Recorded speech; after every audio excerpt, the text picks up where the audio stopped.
Race number 7 of the Area Truck Series season means a trip to one of the fiercest ovals on the calendar. It's throwback night, which means the field is headed to a classic track with classic paint schemes and the age-old challenge of keeping the right side of your race machine as pristine as the left. 120 laps is the race distance tonight as we tackle Darlington, the track too tough to tame. The lady in black is back. Welcome to Darlington Speedway. I'm Kyle Heyer, joined by Connor Horn. Connor, welcome back to the 7th round of the season and to this egg-shaped 1.36 mile racetrack, which is known across the calendar as one of the most tricky. And tonight we race for 120 times around. Yeah, tricky is definitely one word to describe it. You also described the triangle in Pocono as that, but I think it fits this track a lot more, to be completely honest with you. It's probably the hardest track I've ever driven in iRacing oval-wise. It is so tough to get all 4 corners right, because all 4 corners are almost completely different. Very difficult to go into the corners by yourself, let alone with other competitors. So not only is the race going to be a challenge, but also getting a good, fast qualifying time down is going to be a challenge in itself. Yeah, Darlington, South Carolina, population 6,200. This racetrack built all the way back in 1950. It's seen a couple changes since then, but it is still one of the most classic racetracks on the calendar. 1.36 miles, 4 corners, 2 of which are a lot tighter than the others. And the neighbor owned a minnow pond that forced the track to be constructed into an egg shape because he refused to move his land. And that's why one end of the track is tighter than the other. Here's a look at the standings coming into the night. James Scioli locked at the top of the standings into the playoffs. Same with Anna Sogak-Beckner, Ricky Hardin, and Cameron Hearn. But that cut line, David Weishart, Garrett Grant, Eric Wineland, they're all fighting for a chance to fight for a championship this year. Yeah, and all of them need to fight a little bit harder, especially coming into a race like tonight. It could be a big separation point, because this is a track that will really separate the fast drivers from the ones that might struggle a little bit. So we'll see if that cut line gets bigger tonight. Tom Bourne, notably, only 2 points back on Scioli in the points, but you see it's a big difference between being the top of the board and 6th on the board. Still well and clear by almost 60 points, but you can always do better, and a win solves almost all of those doubts about points. As got a number of fast drivers below the cut line still. Well, let's head down to the racetrack. Practice is still underway as we head into this 7th round of the season. And on top of the standings and on top of the pylon is James Scioli in the RicksHotSauce.com Chevrolet Silverado, fastest so far here in practice. Well, we've got some moments here, Connor. It's throwback night. Let's step through the field and see what we've got running. Alan Elwood in the number 10 running a very familiar livery. This one a couple of decades old by this point. Yeah, I suppose about 17, 18 years back to a Casey Kane throwback, although he's got the Everham 10, so no Scott Riggs. It is a Casey Kane throwback. He had so many good runs in that car. I remember, unfortunately, the one I remember the most is when he blew a tire while leading at Charlotte. And here's David Weishart. This one's an obvious one. This is Kevin Harvick with that old 29 silver and black livery that we've seen so many times over the years. He's 3rd in practice right now, Connor, as we step on back. How about Brad Slaughter? This is a Bill Lester throwback. This is a Truck Series specific one. Yeah, Truck Series specific. Pretty, I wouldn't know if that iconic's the right word, but definitely one of the most recognizable trucks. And funny enough, it's Dodge red, because Bill Lester did drive a Dodge, but unfortunately you don't do that anymore, but still looks nice on a Chevy. And Cameron Hearn not participating in the festivities tonight, but one driver that is, Justin Munsell. He's got a livery or a paint scheme that lives up to the history here. This is a Kurt Busch Sharpie version here. Yeah, the only issue is it's on the Toyota, but I don't really pay attention to too much of that. As you can see, it's beautiful. Funny, he's got the Kurt Busch livery with the Mark Martin type number 6 in a Toyota TRD Tundra, but it still looks so sharp. And Dustin Scruggs with the Ward Burton throwback in the number 22 Caterpillar truck. And look at the wheels, too. I don't think that was... They might have been red back then, but it does look so sharp as the sun sets here at Darlington. Looks pretty sporty. A 2002 Daytona 500 winning scheme. And this one, I think you recalled this one, Connor. This is a bit too obscure for me to know.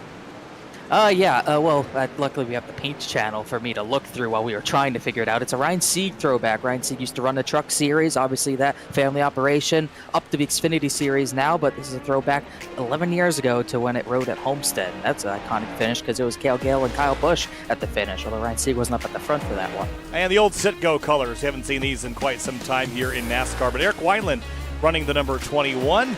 And Travis Beckner, he's got a throwback to way back in the day, probably around the time that this racetrack was constructed back in the 50s, 60s, and 70s. He's got the cubic inches, the displacement on the hood. I love that. Yeah, it is sporty. It's a throwback to his grandfather, I believe he said. So a special one for him, and he hopes to put it up towards the front. But I think turn 2 might have something to say about that, as that's going to be the trouble spot we talk about later. And Greg Biffle on the number 16 at Tom Bourne. Probably could have guessed that with the number font he typically runs. So he'll be joining us in that number 16 post-it throwback. Here's Swerve and Irvin, and this one, I believe this is a Dale Earnhardt Sr. throwback, Connor, or maybe this is even Ralph Earnhardt.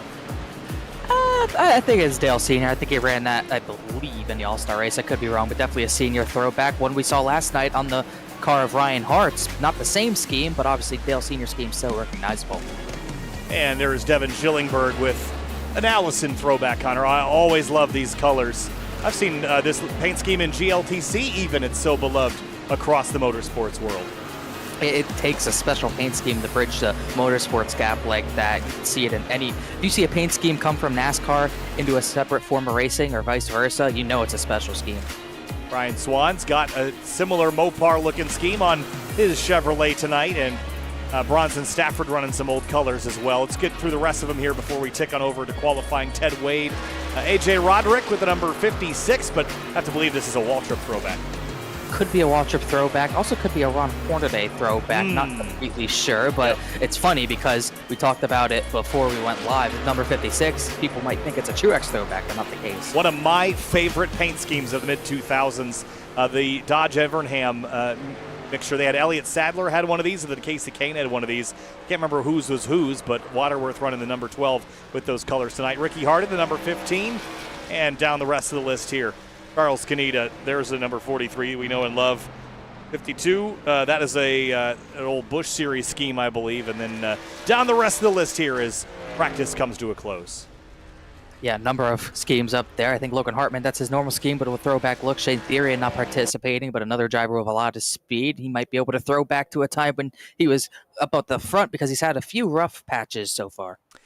Well, it's time to qualify, Connor. 120 laps tonight here at Darlington. I always think qualifying is important here. Track position is crucial. We've seen some big wrecks happen here in years past, especially on restarts. But the trucks, they can be challenging in their own right here. We've seen this season a lot of yellow flags, and tonight, this is one of those nights where you're going to self-inflict a lot of your own damage, most likely.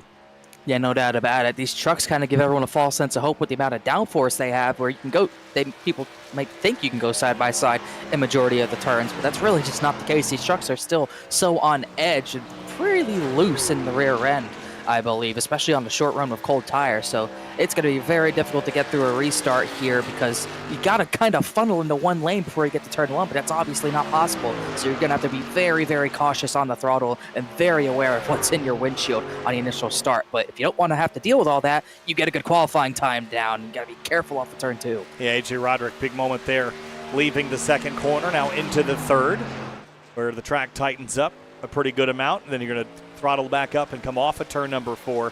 Do this lap in about 29 seconds. What will Roderick do this time around? 29.615. He's the first driver up on the timing and scoring as Dean Thompson warms up. Garrett Grant's come across the line. Dean Thompson's in the wall on his warm-up, so he'll have to try again. Remember, just one lap to do it all here, so you really have to get it right the first time. Yeah, no mistakes. You make a mistake, you're pretty much done for, and you could put yourself to the back. I made a mistake last night, and it got me in trouble early. Luckily, I was able to recover, but it's not going to be as easy in a truck with the damage model the way it is, so you have to be on your game. Michael Curhan to the number 24. He's working his way up to speed here as Justin Anisogak goes to the top at a 29.391. Here's the 24. That's right on board. Had a great battle with him last night, and luckily it ended up in my favor, but it was very, very tight racing in a cup car. You're going to see the same thing in a truck tonight, just at a little bit lower speed. As you can see him kind of weaving a little bit down the back straightaway, runs that top line to get the run out of turn 4 to get, you go as fast as possible into turn number 1. Don't want to hit that apron in turn 1. It's so tempting, but you can't do it. Got to keep speed here, all the way at the top up here through the middle of 1 and 2, and then cut it back down just at the perfect moment. And the weekly message from Michael Curhan. We'll read this because it's a little small, maybe on the 1080p live stream. Brad Slaughter Jr. last week gets Twitter famous at North Wilkesboro and gets engaged. What have you done lately? Congrats, Brad.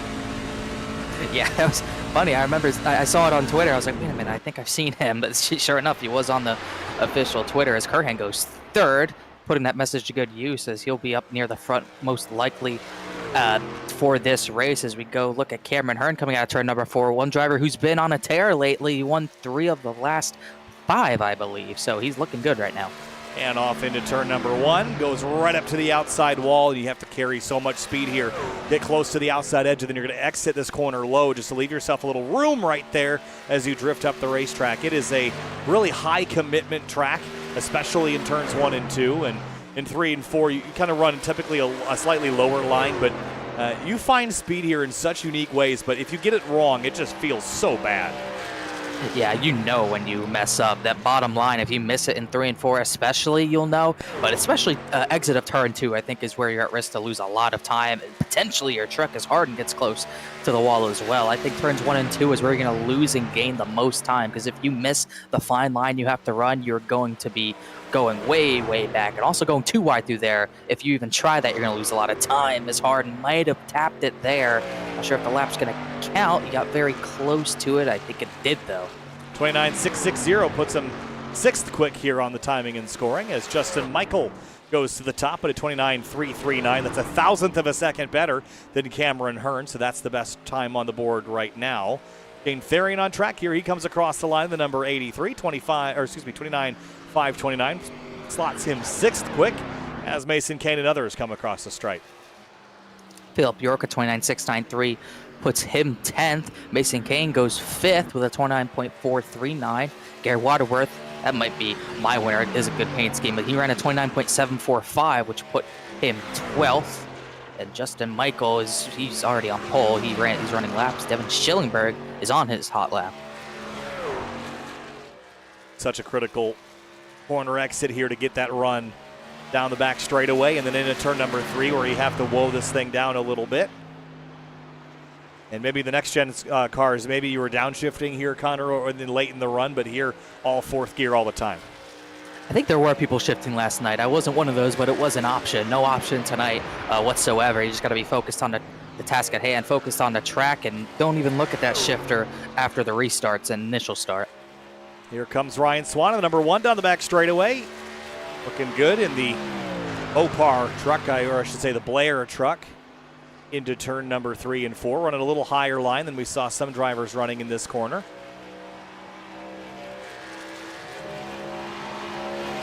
Across the stripe, 29.791. That will put him in 14th place. Here's Travis Beckner in the 28. Running that family livery, as you mentioned, the family throwback. I got to get the word livery out of my head. My road racing world. Safety car and livery and all the other road racing words that are illegal here. Don't think we're going to have blue flags in order tonight, but you just never know. They do use it, but I don't think we'll see it tonight. We'll have to wait and see, though. Beckner across the line, fast lap, puts him P6 on the board. Brad Slaughter Jr. up to 10th, and David Weishart is just getting rolling now. So is that of Alan Elwood. Joseph R. Jones already on a quick lap, though. Here he comes into turn 3. Don't know if there's a throwback we mentioned. It's a Tim Fedewa throwback. If you ever saw the number 12, this is the Hot Tamale car, I believe, in the early to mid 2000s. He ran. Now is the spotter of Kevin Harvick, so it's a throwback to him. Jones comes across the line. That lap will not count, so you will not get a time down. Well, David Weishart was on a warm-up lap. He bailed out of it. That leaves now Alan Elwood as a driver that's on a hot lap. We're about to begin. He's going to begin one, just barely clips that dotted line, the apron with the left sides. It's okay if you don't hit it too hard and you do not want to hit it in turn 2, really close to the wall. If you hit the apron out of 2, you're pretty much done for and you're into the outside wall. You can get away with it in turn 1, not turn 2. And to the bottom of the racetrack goes Alan Elwood in 3 and 4 as Weishart works his way back up to speed. And across the stripe for Alan Elwood, where will it be? Needs a 29.339 to go fastest. Does a 29.399. That will put him 4th quick. That's not a bad lap at all. No, really solid lap. As you can see, more drivers kind of going out at this point when track may be a little bit cooler, so a lot more drivers are going to try to go out later. I did that last night, but it bit me, so you got to make sure you can at least get a time down as Weishart's clean into turn number 3. Good strong lap so far for the 29. What will it do out of 4? Again, needs a 29.339. It's a 29.265 Wow. Pole for the 29 of David Weishart. And that's going to be hard to beat. Wow, that was a absolutely absolute flyer of a lap. We'll see if anyone can touch that, but it is ways away from Justin Michael, who's now P2, as we see Eric Wineland, the throwback, is that a Rusty Wallace hat on for tonight? Looking sharp as he comes across the line. Where does that put him? This is just kicking off his first lap. That is correct, though, right? Rusty Wallace? You would know better than I, Connor, I'm going to be honest. All right. I believe. I got confidence. I'm pretty sure I'm correct. See what he does through 1 and 2 here. Like a clean 1 and 2. And live timing and scoring, if you'd like to follow along, is available at simtvbroadcasting.com. Please use the website. I paid $179 to renew it for the year. So here comes Wineland, 29.432, goes 9th quick. That is a very solid lap, but how close the competition is, it does only put him 6th, and he's not even too far behind Alan Elwood and Justin Sogak for try to get on another row. So really close, but James Scioli's on track, Justin Munso's on track, a lot of heavy hitters going out with only a minute to go. And Bronson Stafford up to 10th, Justin Munsell at 29.518 goes 14th quick. And here comes James Scioli, points leader, out of turn number 4, and he was quickest in practice. Will he be quickest in qualifying as well? 29.247, wow. Top of the board for the number 7. Yeah, that's why he's the points leader. It wasn't by much, but that's going to pay huge dividends for the beginning of this race to have clean track into turn number 1. And with that, he will slow down and grind to a halt here, as Danny Ware is still working over some practice laps, but the sun is setting here at Darlington Raceway, and 1.36 miles, pit window about 50 laps. We're going to go 120. And predictions for tonight, Connor, we've got a 35 or 36 truck grid. How green do we go tonight is the question. I think we go pretty green. As weird as Darlington is, I think we are going to see incidents. But the thing about Darlington on iRacing specifically is that a lot of tracks, especially the newer updated tracks, where if there's a spin anywhere on track, the yellow is going to get thrown. But as we saw at Michigan, as we're going to see tonight here, if you're not on the racing surface, it's not going to bring out a yellow, and it's tough to bring out a yellow at Darlington because it's really only 2 grooves as it is. So you better wreck on track if you're going to wreck anywhere, because you can see the backstretch view on our camera. If you are under that dotted line or where it would be down the back, you're not going to get a yellow. Yeah, and really, my favorite factoid about Darlington Raceway, and I almost didn't believe it when I first heard it, is that this racetrack was designed with the intention of running below that dotted line. The banking, the extra banking and everything above that line was supposed to be runoff area before you got to the wall, so that you'd have basically an escape road. But the drivers very quickly figured out that if you run in the runoff, you go a little quicker. It's almost like reverse Circuit of the Americas. You go a little bit further off course, the faster you're going to go, and they just kept creeping up and up and up and up, and then pretty soon they're running up against the wall, and that's why the racing line is so narrow. It wasn't designed to be that way. It was designed to be able to catch your car if you went a little wide, but now there is no room to catch your slide, and that is just how it is. Yeah, and you think they were running the wall back then when they discovered it. Then you get someone like Kyle Larson or Tyler Reddick who literally basically scrapes the wall every lap. It is absolutely wild how we've seen this track and how drivers drive it kind of develop over the years, especially not only in turns 3 and 4 with how close everyone gets to the wall, but turns 1 and 2, you're starting to see a high line come into the Hamlin line is what I think I would call it. Even Larson was doing it when I was there at Darlington, but there are so many different lines you can choose from entering through center and exit, and it's kind of weird because it is barely a 2 groove track, but people make any sort of groove work. Well, before we get rolling here, race fans, be sure to subscribe to the Area iRacing Twitch channel. For only $5 a month, you can watch all area broadcasts commercial-free. You can also use new Area iRacing emotes in the chat and earn double channel points as a subscriber that you can use to redeem for free merchandise at twitch.tv/Area iRacing. Let's get through our Roasted Gems Coffee starting lineup. Race fans, start your engines with a fresh cup of Roasted Gems Coffee. Choose from some of the finest coffee beans from Colombia and Peru, or try the blended flavors of French vanilla and hazelnut. Use discount code Area iRacing for 10% off your order at checkout at roastedgems.com. Starting lineup here for this one. James Scioli in the number 7. David Weishart in his number 29 Chevrolet rolls off in second. Nearly identical laps on the second row. Justin Michael in the 87 and Cameron Hurd in the number 4. And row number 3, it's Justin Sogak in the number 88. Alan Elwood starts 6th in the number 10.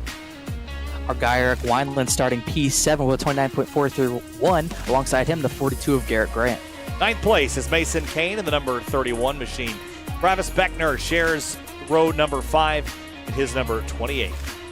Row number 6, a Matt Kenseth throwback for the number 61 of Bronson Stafford. He'll be starting alongside Ted Wade, who he did run an identical lap with. Row 7 in 13th place is Michael Curhan in the number 24 truck. Then Tom Borden starts 14th in the number 16 Toyota Tundra. Row number 8, another throwback, a Kurt Busch one for Justin Munsell. Alongside him, the number 83, Shane Therian. And in 17th place is Devin Schillingberg in the number 9 Chevy Silverado. Bryce Senesac alongside him in 18th. Brad Slaughter Jr., the Truck Series champion, starting 19th place in his Bill Lester throwback, and he's alongside A.J. Roderick. And starting in 21st, it's Ricky Harden, the number 15. Philip York, the 97, rolls off 22nd. Glenn Harrison will be starting 23rd place tonight alongside him. Another popular throwback to Casey Kane, Gary Waterworth. And in 25th place, how about Ryan Swan in the number 1? Dean Thompson starts 26th in the number 5 truck. And hey, the lights turned on, the sun turned off. We're going racing in the nighttime, Connor. That's what we like to see, no doubt about it. Dean Thompson, that's a throwback to Red Horse Racing, and he's starting. That's his throwback that he ran in real life Darlington. Logan Hartman was to start 27th, but he's not loaded in. Danny Ware, however, will start 28th. 29th place is Dustin Scruggs in the number 22. Jacob Bell starts 30th in the number 77. Then in the back here, Joseph Jones, that Tim Fedua throwback, 31st place, and Swervin' Paul Irvin, you'll be able to recognize that senior throwback coming from 32nd. 33rd place is Charles Canita in the number 43. Carter Coop, 34th in the number 52. Ryan Olson rounds out our starting grid here, Connor. Before we go racing, who you got winning this thing? It's hard to take my eyes off Scioli, the pole sitter, but I think Alan Elwood's going to get it tonight. I don't want to take the easy pick with Scioli, but he's been so strong it's hard to bet against him, so I'm going with the 7. All right, here we go. 120 laps, throwback night from Darlington Raceway. Here we go. The lady in black, the track too tough to tame. Who will tame it after 120 laps at Darlington?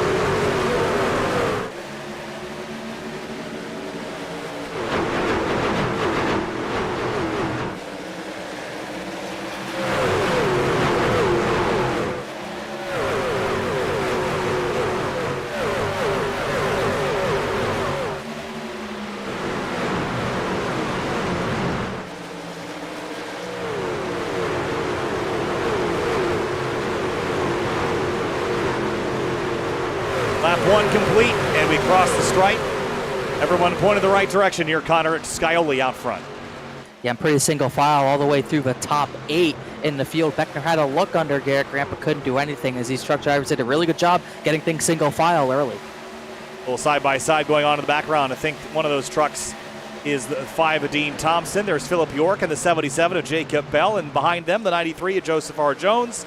And Danny Ware is way up there on the outside trying to make up some ground early.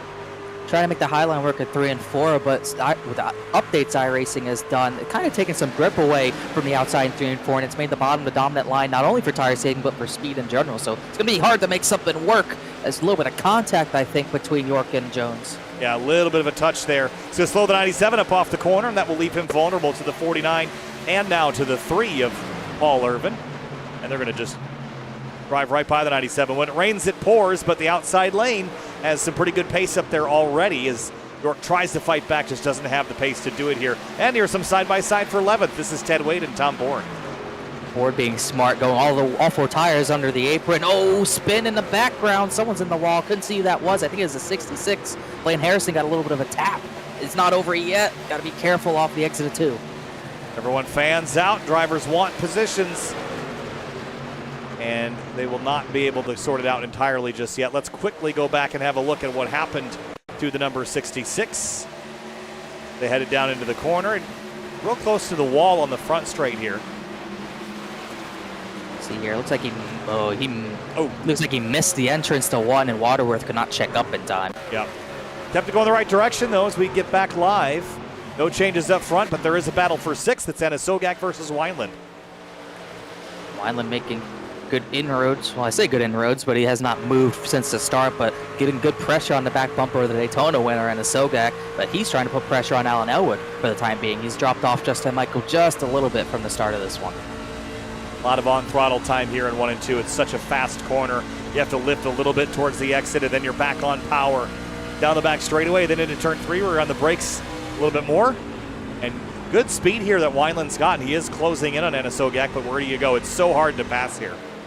Yeah, so hard to pass here. You really have to be alongside someone completely into turn number 1 for them to even consider either giving you the spot or you just not even backing out. If you are only on someone's door into the corner, you probably should back out whether you're inside or outside. Too wide into turn number 1 almost never works. And a couple little packs beginning to formulate, but James Scioli's out front with a pretty commanding half a second lead already. Yeah, trying to get chased down by Weishart, who was the winner last season. He's trying to duplicate that. It was an absolutely wild finish last year. We'll see if we get that tonight, as Wineland still working over the back bumper of Anisogak for 6th, but just doesn't have anything going for him, as Michael Curran, Bronson Stafford, a little almost side-by-side action in the 1. Curran with some front-end damage, but I don't think that's hurting him too much. But Devin Schillenberg to the bottom. Tough place to get side-by-side. Look how much momentum they lose. Yeah, side-by-side and corner exit here is a death sentence for any pace you had for the back straightaway or the front straightaway. Turn 2 in particular, that's the calamity corner spot for me. And once you hit it, your truck just turns into a magnet and you can't stop hitting it. I've always found if you can make it through about halfway, 3/4 of the race, you generally don't touch anything. But if you hit the wall in the first 15, 20 laps, you just can't not hit it again. It draws you back in. And the 9, big moment there for Schillenberg. Man. Yeah, that was really close, and once again, the momentum he loses from getting that sideways. Lucky to not hit it hard, but he's in it again. That was a bigger hit that time, and he'll lose even more positions to Munsell and Senesac. But yeah, you hit it once, you're going to hit it over and over again, because once you overstep your boundaries early, it's really hard to get them back under you. And there already is a Darlington stripe on the side of that number 9. He's still wiggling, not comfortable with that truck at all. As we look elsewhere in the field, Anisogak and Wineland still going at it. Going at it is right. 88 having some internet issues, but he's still able to hold off the charge from the 21 early. 88 should get the run off the top, plus the draft he has from Alan Elwood is just preventing Wineland from getting enough positioning to make this pass. He's right on the bumper of the 88 going into the quarter, trying to loosen him up just enough to get a run, but nothing yet. Up onto the back straightaway, a little wiggle there from the 88. This is the opportunity for Wineland to drive up underneath him, and he's got some overlap. Drives in a little deeper than the 88, but Anisogak throttles up mid-corner and will hang on. Yeah, you'll clear him back here, so I'm sure it's frustrating for Wineland that he can't get by, but you kind of have to get in a rhythm and keep your tires intact as well. We could easily have a long run here that might happen. We saw it last night. It happened to me. The final run of the race went fully green. I drove too hard on the short run, and I was dying as far as the tires went, and they were completely done. So Wineland cannot let that happen to him. As side-by-side in the back, Travis Beckner moves up. Mason Kane just lets him go. How much do you have to focus here in these races? Because we look at Wineland, and he looks like he is absolutely focused on what he's doing right now. There's some tracks where he can kind of be lighthearted on the radio, joking around, but it feels like Darlington is one of those places where you're just clinging on for dear life and hoping you don't slip. Oh, Anisogak just slipped. He hit the wall in the middle of 1 and 2. He saved it, but he's going to lose a lot of time. And the right front's pretty totaled. As we're talking about focus, maybe a lapse of focus here. Here's a look.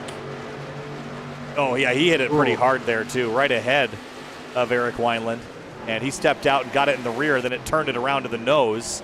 And that'll mess up the camber and caster and things in the front. And like I said, once you hit it, it's just a death sentence to start hitting it over and over and over again.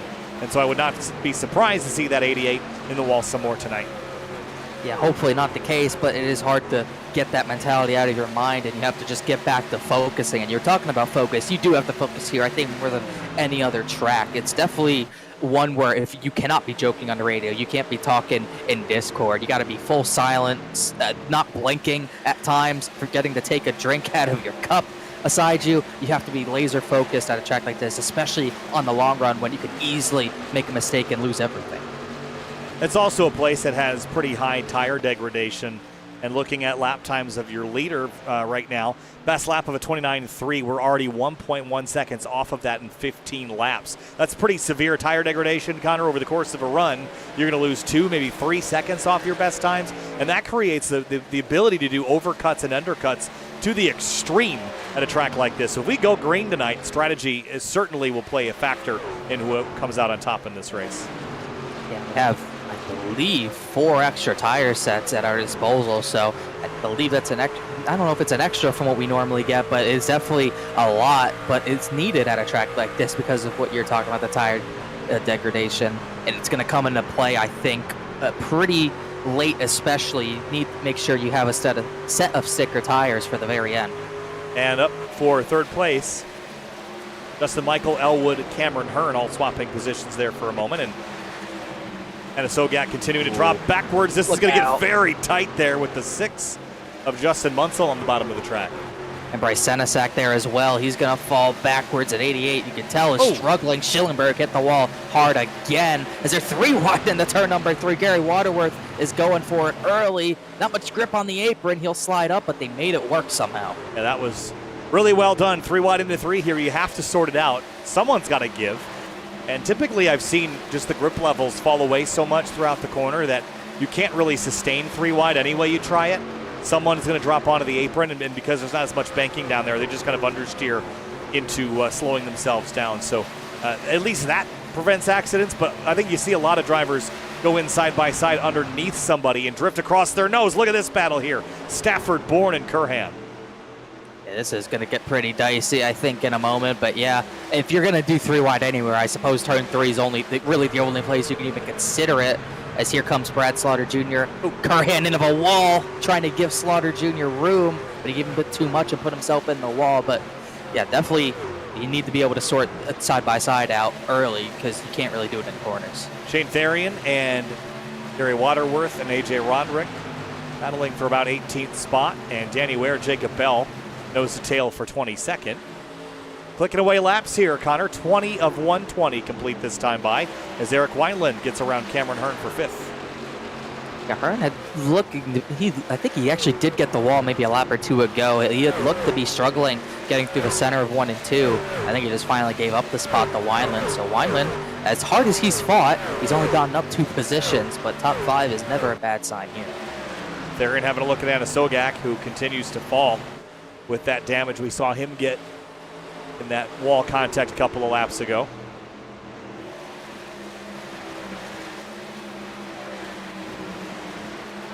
And out front, James Scioli continuing to put distance on David Weishart. It's 1.1 seconds now, the differential.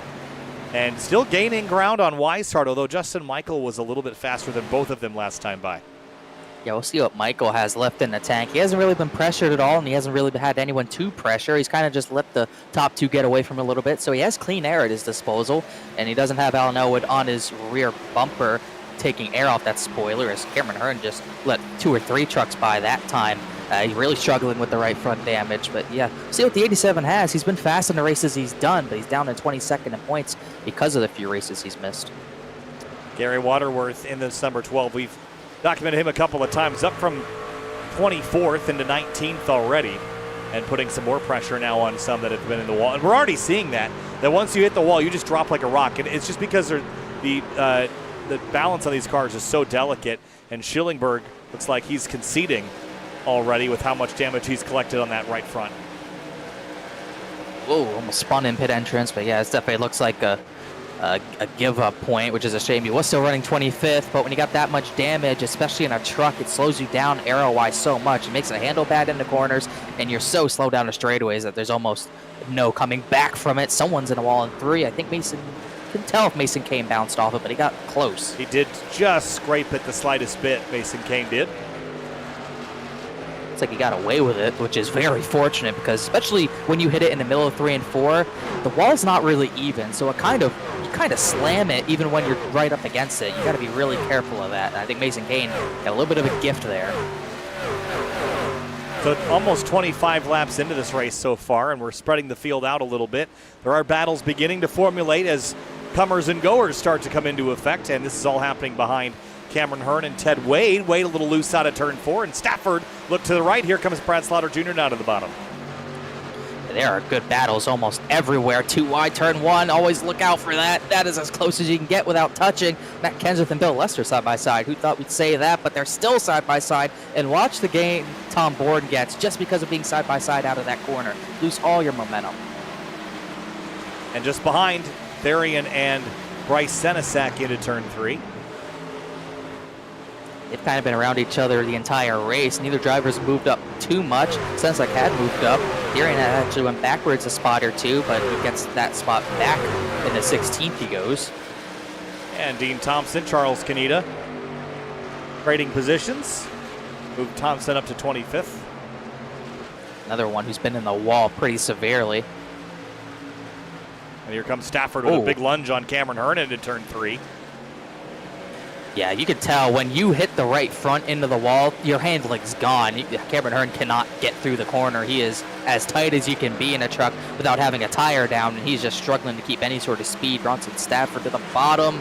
Oh, they're going to make contact. They somehow didn't wreck it, and look at the stack up this is going to cause. They're still door-to-door out of turn 2. Someone's got to give. It's the 4, and it will open the door for Brad Slaughter Jr. to drive on by. And here comes Tom Bourne, Michael Curhan, and others. And they're going to drive right into the mix. Yeah, this is going to be dangerous for Cameron Hearn, especially if the right front wears as bad as it looks, along with the damage. He is going to be in for a rough night until he gets an opportunity to get that at least somewhat fixed. He has lost so many positions from the start of this one, all the way back. I believe he started 4th, and he's all the way back to now 15th. Yeah, 4th down to 15th. You're right about that. And the bleeding continues. Eric Grant, Travis Beckner, this is for 6th. Good crossover here from the 28. Look at the run he's going to build. Oh, in the wall. Hit the wall down the straightaway, Garrett Grant did. That's an odd mistake to make. Beckner was just letting him go, actually. But that is he's in the wall scenario. Again. He's in the wall again. Scenario. Sorry, Connor. No, you're good. Worst case scenario for Beckner, he just let a guy by because he chased you down, and he hits the wall twice, and you lose all that time thinking, man, why did I let you by? Well, Garrett's got pace. He just ended up in the wall twice within a lap. But now he's beginning to pull distance on him again. They were mostly light contacts. As Brad Slaughter Jr. now works over Bronson Stafford once again. And they're drag racing down the front stretch. Who's going to give into turn 1? Not the 61 truck. He dives in pretty deep. Oh, the 8 didn't give as well. He's been working over Bronson Stafford, but he has not gotten enough of a run to get by him. I'm sure he's building frustrated, but on one hand, it's only lap 30, but on the other hand, Brad Slaughter Jr. is probably already thinking, it's already lap 30, I've got to go. Not as long as a race as last night. Dean Thompson spun on the front straightaway. Here's what happened. Oh, he got spun by the 43. Wow. And got into the wall. Have another look at that, maybe from high above. Does he come off the wall? I think he's coming down a little bit. I think 43 definitely had a piece in that as well. That's Charles Kaneda. Sure. And, I mean, track's wider than that, so coming down a little bit maybe, but takes 2 to tango there, and Dean Thompson gets turned around. We stay green. Yeah, Dean came down to try blocking, but Charles didn't really cut him a break. No. I think they had been battling for a while. I think Charles Kaneda probably just thought, I'm pretty much done with this battle. I've had enough, as he gets away with it, but Dean Thompson continues. Curhan again in the wall. He is giving these guys a little bit too much room into turn 1. That's at least the second time I've seen that. Works for Justin Munsell. He gets by. Yeah, the Fazekas truck's not going the right direction for the most part, getting into the wall and having some mistakes that are definitely hurting early. We're a quarter of the way through this race already. It's going by pretty quickly. And closing in potentially on pit stops. Maybe they're going to try to make it to lap number 60. The window maybe is a little bit beyond that, 55 to 60. Could you make it to halfway? Maybe. I don't think I'd be confident in that without a yellow flag before then. Yeah, Blaine Harrison, Devin Schillenberg are the retirements right now, but it's going to be tough, I think. It was tough to make it to that in a cup tank. The cup cars have more fuel. I think if you can stretch it even a little bit, you're going to try to make it to that lap number 60. But it also comes into play with the amount of tire wear we're seeing. They're already 2 seconds down on their fastest times. Oh, and the wall ahead is Ted Wade, and they're crashing. That was a big crash there, but they keep it straight, and here comes Tom Bourne and others. Look out, Michael Munsell. I don't know how they sorted that out, but that was a crash that did not bring out a yellow. Wow, that was huge. Yeah, that was they're stacking up now out of turn 4. We'll go back and look at it in a little bit. This makes me worried as they come off turn 4, side by each. Down the front stretch, it's Waterworth, Joseph R. Jones, Danny Ware, Justin Anasogak. Oh my goodness, that's about as scary as it can get. 2x2. This is not Daytona or Talladega. They cannot be doing that, but they're gonna do it out of turn number 2. Senesak in the wall. Senesak hit it, and Sogek had to check up. How in the world have they not brought out a yellow with this? And they're still gonna be 2x2. Yeah, kept it straight somehow. Just kind of packed it in the concrete and kept rolling. Now the 22 of Dustin Scruggs joins the party. I don't think it's a party he wants to join. No. At all. Oh, Senesak into a wall down the straightaway. Hannah Sogek can only check up for him as he dives under him. Senesak gives him room bottom. They almost made contact. This is still not sorted out at all. Still working out. Now we have a moment to go back and see what happened here as Tom Bourne drives right on by and Munsell and others. That was really close, really dicey stuff. Yeah, that could have been much worse than the turn number 3, but they at least sorted it out after Ted Wade hit the wall and caused that stack up. Stack up's not really done yet. Ted Wade gives way to A.J. Roderick, but Tom Bourne, Brad Slaughter Jr., the Slaughter seems to be getting away from it, but Tom Bourne and Shane Therian, I think they're at a difference here of who's faster.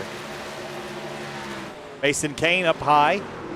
Travis Beckner to the bottom as they get by Dean Thompson, who's a lap down after he got turned around a little while ago. Tom Bourne side by side with Shane Therian in the 83.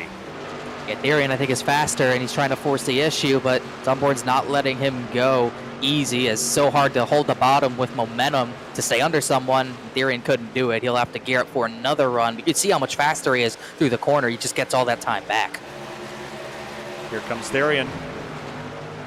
And drives in hard into turn 3. That's a slide job right there, and he's going to make it work. My cat has put his jaw around my arm, and it has been there for 2 laps. That is thrilling news. Clenched on my arm. It is hurting me. Don't bring your animals to the virtual track, let alone the real track. Okay, he finally let go. All right, we're good. Sounded like it was a forceful let go. Yes. Oh, it didn't seem like it was his decision. No. Here goes Munsell. He'll get by Bourne as well. Waterworth passed Ted Wade, who's got both sides of that truck pretty torn up after the contact a couple laps ago. Yeah, torn up is the right word to use it. One person who's torn up in another way. Ooh, someone in the wall out of 2. Big hit. Justin Michael from 4th. Knocked the wall down through turn 2. Well, let us have a look at how that had precipitated. He was already way high out of line. And just, wow, yeah. He got into that really good, Connor. Yeah, he did. That's going to be hard damage. It almost looked like the rear end came out. Is that Brad Slaughter Jr. pitting? I think it is, but you can see the rear end swapping out. Whoa, Jacob Bell as well. No, that's Bryce Senesak, excuse me. But you can see the rear end out on the 87. That's what put him up there. And it looks like we have our first takers to pit lane. Going to split this race into 3 equal sections and make it a 2-stop race. I think that's a pretty safe call, but we'll see what everyone else does. Danny Ware underneath Curhan for position and bring Cameron Hearn back into the mix. Yeah, Curhan continues to fall. I was talking about who's tearing up the track in a good way. It's really James Scioli. 3-second lead over David Weishart at this point. And Alan Elwood is putting down good times, but they're still not enough to get to the 7 right now. I think we're going to, I don't know if we're going to see anyone try a 1-stop. I did not expect people to pit on lap 40, but with the tire wear as high as it is, 2 seconds off on our fast times, not too surprising to see people try to get the fresh rubber early. Well, it's going to force everyone else to pit lane now. The fact that we've had a lot of drivers start to come. Here comes Brad Slaughter. About a half dozen of them or so, and I think that number is going to pick up in the next couple of laps. And pit lane here is so hard to get onto from race pace. You have to be so ginger slowing down off the racetrack to make sure that you get down to pit lane. Oh, it's the scariest one for sure. I think it's even scarier than Dover because you have to get down so early, but you're also going to, if you enter early, you're going to be on the complete flat for so long. It's very easy to mess it up. Weishart, however, took the alternate strategy. He stayed on the banking as long as he could, then cut it dead left right before that orange cone. So 2 different ways you can enter pit lane here, and they're almost identical, which is funny enough. Noting that Cameron Hearn has the clutch in turns 3 and 4, Connor, potentially saving some fuel to try to make that 1-stop strategy work. It's worth it for sure, but with that damage being down the order a little bit, it's going to be hard to keep pace with the guys on the 2-stop who are already ahead of them, so we'll see how that works out. More pitters this time. Tom Bourne, Joseph Jones came down. The leader Scioli's in this time. James Scioli so far this race has led 43 laps. and comes in with a 3-second lead over position at number 2. This is bringing everyone in. Roderick's in, Danny Ware, a number of drivers behind Skylerly. Elwood came in, Wineland. I just wonder if Cameron Hearn realizes that in his current position with the way the race is going, you're going to get a lot of green flag running, and you're not going to run up there and drive past everybody again with the damage that you've got, so why not try something different? I'm all for this for Cameron Hearn. I agree as well. I think it is a good decision when you're kind of down on your luck and you haven't had much go your way down the order a little bit. You know you're probably not going to make a positions doing what everyone else does, so why not try something different? Especially, I believe, with a win already in his bank. I think, yeah, he won a week ago, so he's already got a win at his disposal. There's no reason not to try this. Yeah, I got the win at North Wilkesboro, which locks him into the playoffs and allows you to be a bit more aggressive with some of your calls. Justin, Michael, and really the rest of the top 10 still have yet to pit. Now Michael has a 1.7 second lead, but he's got some fairly significant right side damage from his contact with the wall a couple laps ago in turn 2. Yeah, he might have been one that was going to take the 2-stop, but when he had knocked the wall down, he might have had a change in strategy. It's very possible he was going to stay on the strategy anyways, but I'd also wouldn't put it past him to kind of switch it up a little bit after the contact and trying something different. It's not only about just trying to make it on one less stop, it's also potentially a lot of drivers trying to catch a caution as Mason Kane's going to come in behind the 87.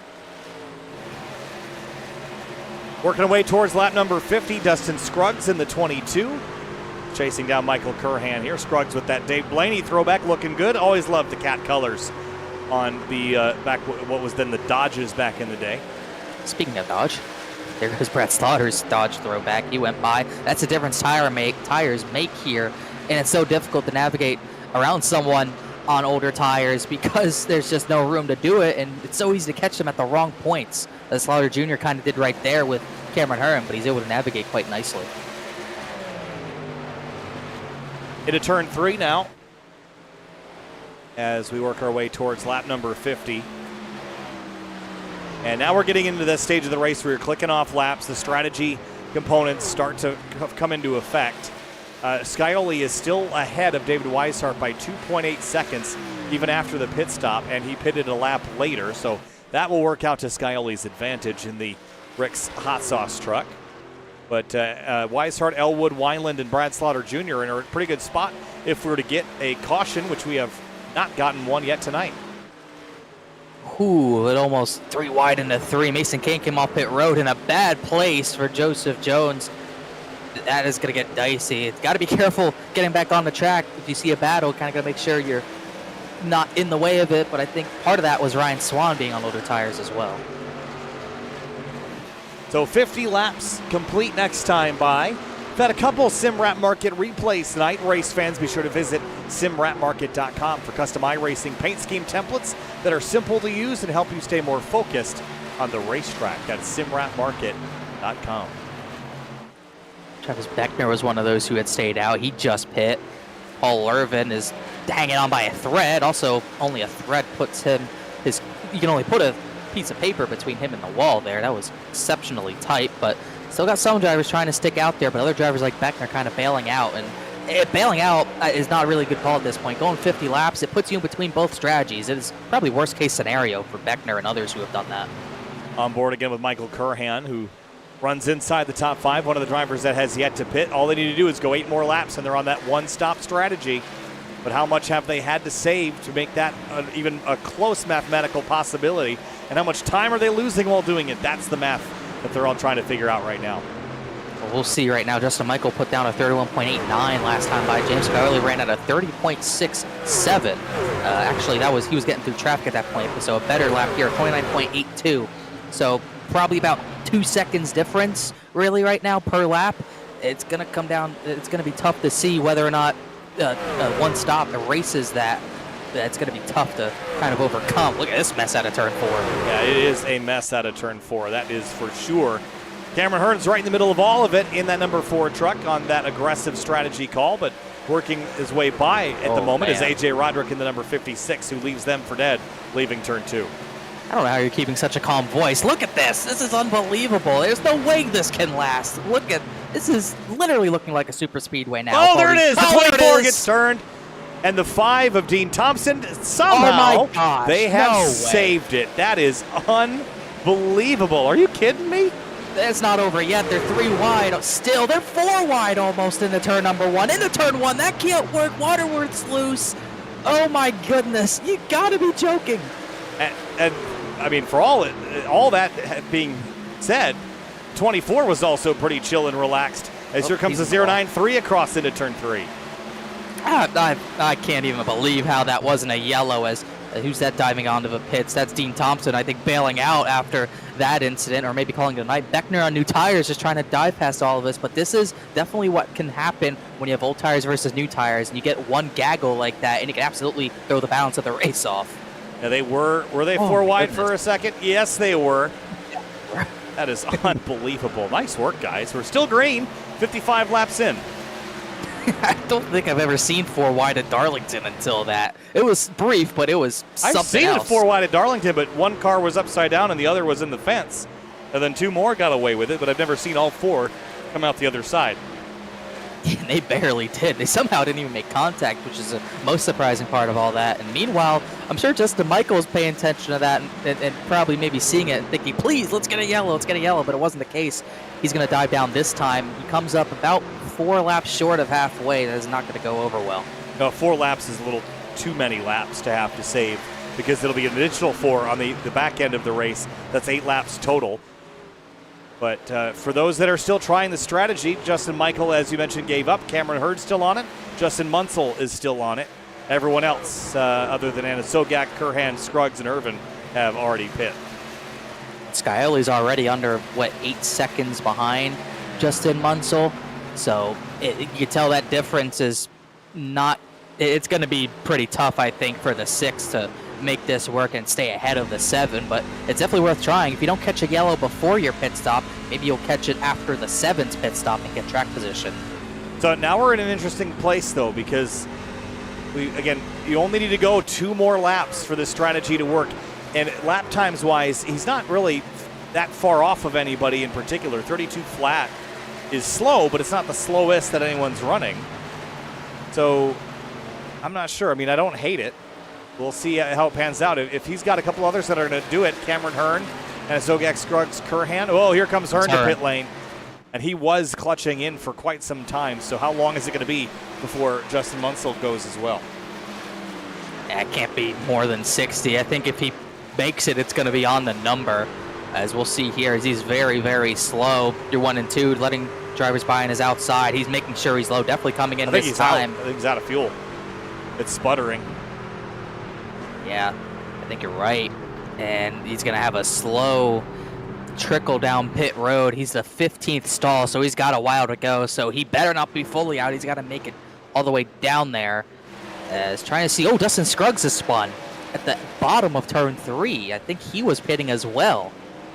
22 truck goes around. Here's a look at it. And yeah, he was just coming down to pit road. You got on a whack on him. Oh, he got the wall hard. Wow, that was a harder hit than I thought. Yeah, it looks like maybe the transition got him loose. That or maybe a low brake bias got him. But that is a hard hit and a lot of damage. Yeah, and I mean, we'll see how it affects his evening. But not going to help, I can tell you that. Scioli retakes the lead as we hit the halfway point of this race. And Munsell was the closest of anybody, but was still 1 lap short, so he's going to have to save an additional lap on that second run. It could work, but it's going to be gutsy.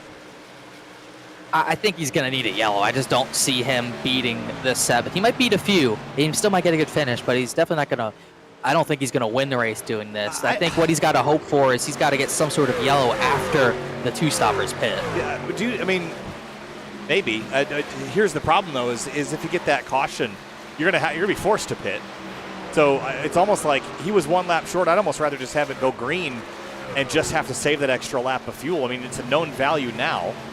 I think the caution would get you out of that strategy. Oh, crash! There it is, Philip York. We might get it. He's going to come back into traffic on the front straightaway, and there's the caution, and that could not have come out at a worse time for Justin Munsell. Wow, okay. Caution number 1, lap number 62. Philip York in the 97 with some fairly sizable damage. Let's see what happened to him. Bring out our first yellow of the night. Facing the 16 of Bourne. Goes to go to the outside here. Is there a bit of contact? No, he just gets 97 loose. got loose. Yeah. Oh, man, he pile drove that wall. A good job. Everyone else just getting by. They had a lane to the outside. Justin Michael, notably, he just got by James Schuyler to get his lap back. Look at that, how hard of a hit that was. It launches him back into traffic. Seen a lot of times when a wall kind of pushes you back into traffic, a big crash can happen, but luckily just the one truck, and Bourne kind of got away unscathed, surprisingly. Yeah, actually, Bourne did a pretty good job not getting collected in this more, because it'd be really easy to end up getting hooked with the 97, but he jumped on the brakes and kind of spun the 97 more aggressively and made sure he got out of it in one piece at least, just a little bit of right side damage, and he will come back down to pit lane. So now we can all make it from here. You'd have to imagine, wouldn't you just come right back down pit lane? That's what the leaders are doing. I assume that's what Justin Michael will do. We'll see here. Like I said, he had literally just gotten his lap back after pitting 6 laps ago, and he will take a set here. So unfortunately, doesn't get much of an advantage. In fact, loses all his track position, but at the very least, he's not stuck a lap down like Justin Munsell is going to be, I believe. Yeah, and that stinks for Justin Munsell because, again, if that had happened a little bit sooner, is he going to get the wave around it? He will get the wave, but he will still be behind the 8 ball. Yeah. He's got a lot of other drivers taking the wave with him as well. So, first caution at the halfway point of this race. And it gives us a moment to check back in with the Rick's Hot Sauce truck. Race fans, be sure to check out rickshotsauce.com for some of the best hot sauces made locally in South Florida. Try the Loxahatchee Classic, Golden Garlic, Palm Beach Pineapple, or South Beach Heat. Follow the Rick's Hot Sauce Rookie of the Year battle in the Area Cup Series and see which driver will take home the $100 prize as the highest finishing rookie in the point standings. You ever say a word and you're trying to figure out why that word is said the way it is? Sauce is a word that I'm struggling with right now. But how else would you say a souse? No, I was Rick's Hot Sauce. I just was like a long Very off, refined. you know? It's the beef of the word. That's what makes it the word. It's just what makes it a good word to say. Just struggling with that. I've been stuttering all night. What are you talking about struggling? I've been stuttering every sentence I say. Well, I'm still recovering from my wild weekend at Circuit of the Americas. For those that didn't know, I was back on TV, sort of, kind of, this weekend. Tape delayed on CBS Sports. But if you'd like to see me in action in a real-world race series, head over to GT World and pull out the most recent races from Circuit of the Americas with the Toyota GR Cup North America. Was on that broadcast with fellow iRacing commentator DJ Clark. I even got a comment about iRacing's damage in there at one point in the middle of race number 2. So GT World and the Toyota GR Cup North America. That was a blast to be a part of that and share the headset of Calvin Fish, one of my all-time announcing heroes, and spend some time in the sun. My arms are sunburned very badly, and they are peeling. And I've been peeling sunburnt skin is very satisfying to me, but it's not burned badly enough where it's coming off in big sheets. It's just like little pieces. And I wish it was coming off in big sheets because it's a lot more satisfying that way. Yeah, I have the same issue right now. This is from Darlington, and that was over a week ago, and I'm still peeling from that. So I clearly need to learn how to apply sunscreen because I tried my best, and it did not work, especially on for some reason, both the insides of my arms, both the inside of my left and inside of my right wrist, which I don't understand how that makes sense. Well, that's how it happened. I didn't apply sunscreen, so I got exactly what I deserved. Yeah, you did. You deserved all of that. And then by the time I put any on, it was far too late. So there's that. But I had a good time. I had a good time. Circuit of the Americas, cool track. Been there a handful of times now. And next on my real-world calendar is Grid Life Midwest. Next weekend, live grassroots racing on the Grid Life channel. And then 2 weeks after will be the Fanatec GT World Challenge America powered by AWS weekend at Virginia International Raceway. I'll be headed there to call some more GR Cup action and be on trackside PA for the other 4 SRO America Series and for the Area Truck Series. We're going back green, lap number 67 of 120. Here we go.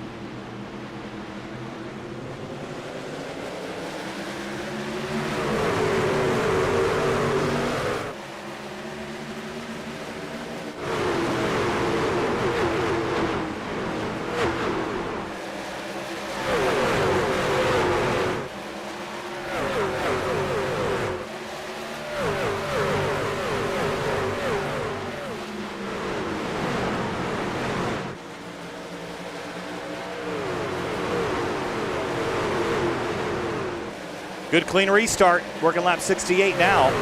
And Tom Bourne, who was involved in that crash, sweeps to the inside of Garrett Grant. He will make that pass. Big commitment into turn 1. Big commitment and also a lot of respect showed. Garrett Grant, I think, knows he's a tiny bit faster, just lets him go. The 16. Slide. The 8 of Brad Slaughter Jr. out of turn 2. Gathered it up, but that was a big moment. And it lost Tom Bourne the position he just gained. Mason Kane's going to try to take advantage too, but wow, that was a good job by the 8 to collect that. That looked like it was going to be deadly. Side by side out of 4 is tough. I think Bourne's going to have enough of a run as they gang up on Garrett Grant on the bottom. Garrett Grant's going to slot ahead of Mason Kane in the number 31, who has had an interesting evening, as high as 2nd, as low as 24th, settled into a nice even 7th right now. As behind him, a slide in the 43, and Kanita's going to go around for a spin. And this might not bring out the yellow. He's into it. That is Senesac as well. That will not bring out a yellow. He is on the apron and beginning to roll again. Here's what happened. It was alongside Senesac out of turn number 2. Senesac just gets up into the 43 and turns him around. Look at who was that on the bottom of the racetrack? Holy cow. Oh my goodness. Did you see that? Munsell. How did he do that? That was unbelievable. First the save and then the avoidance. Watch this. Amazing save, but then he's got a crash to avoid. Whoa. Oh my goodness.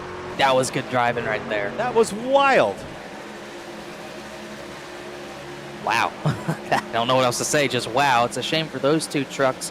09 and 43 are pretty much likely done, definitely out of contention, but at the very least we do keep it green once again. We sure do. Eric Wineland, by the way, up to 3rd. He's had a quietly very solid evening. Kind of forgot about him in the middle of all those pit stop sequences, but he has had pace tonight. Very good pace, in fact. And now is feeling some pressure from Alan Elwood in the 10. I think Elwood has potential to get to the top 3 and even get 2nd away from Weishart, but he did not start high up enough to take advantage of those 2. He started 6th, and he hasn't really, the pace has been so even between these 4 that he just hasn't been able to make the passes when he needs to. But it looks like he's a little bit faster than Wineland, just needs to find a way around as Weishart tries to put pressure on Sky Early, but I think the 7's pretty cool right now, even though he's got South Beach heat on this truck. Joseph Dar Jones on the outside, Brad Slaughter Jr. on the inside. That's for 11th. But plenty of fights all over the racetrack here as we work lap 73. A little bit of a tight grouping here in the first corner. Hard to get visibility as well, Connor, when you're so close. It's hard just to see what's in front of you, and this time it's a slide. The 49 of Danny Ware, he collects it, and Brad Slaughter Jr. goes to the inside. What a save there. Yeah, that was wild as well. Ware hit the wall. Nowhere for Jones to go, but somehow they gather it up again as the 49 slots in right in front of, I believe, Cameron Hearn, who took the wave around at Slaughter. That's what one slide can do, puts you back there where it can happen to you again, and it's lost him a ton of track position. I will say the saves tonight have been excellent. We should have, could have, would have been under yellow a few more times had it not been for the drivers having very quick reactions this evening. How hot are the tires under the 49 truck right now, though? He is definitely going to feel the effects of that for a couple of laps. Won't be too bad through turn 3. Might feel it on the exit of turn 4, but turns 1 and 2 where you kind of have to be planted on new tires, that's where he's going to feel it the most. He's in the wall again. Hearn's just going to let Slaughter by, just trying to avoid potential chaos. Out front, James Scioli has been the dominant truck. Does anybody have anything for him? Honestly, I don't think so. I think he's going to need something to happen to him. Strategy has to come into play for something to get by this 7 truck right now. He just looks so sharp. He's able to maintain on the short run. He's just able to gap everyone on the long run. As you can see him already putting some time on the 29. And David Weishart has been quietly lingering in 2nd place for most of the evening. And in the right place is at the right time, though. If we get a late race yellow, I can see the 29 taking advantage. And Alan Elwood continues to creep forward in that number 10 just behind the 29 of Weishart. Yeah, he did get by Eric Wineland. I don't know if we noted that, but 21 starting to fall off these top 3 a little bit. And I think that pace that Elwood had, I believe, potentially to pass the 29, he's showing right now and trying to mount the charge as David Weishart kind of falls off the leader just a little bit, as Elwood maybe pushing a little bit harder right now. And we could go to the end all the way on fuel from here. That's maybe a little bit of a save, but the run to the end is shorter than that run to the initial caution flag.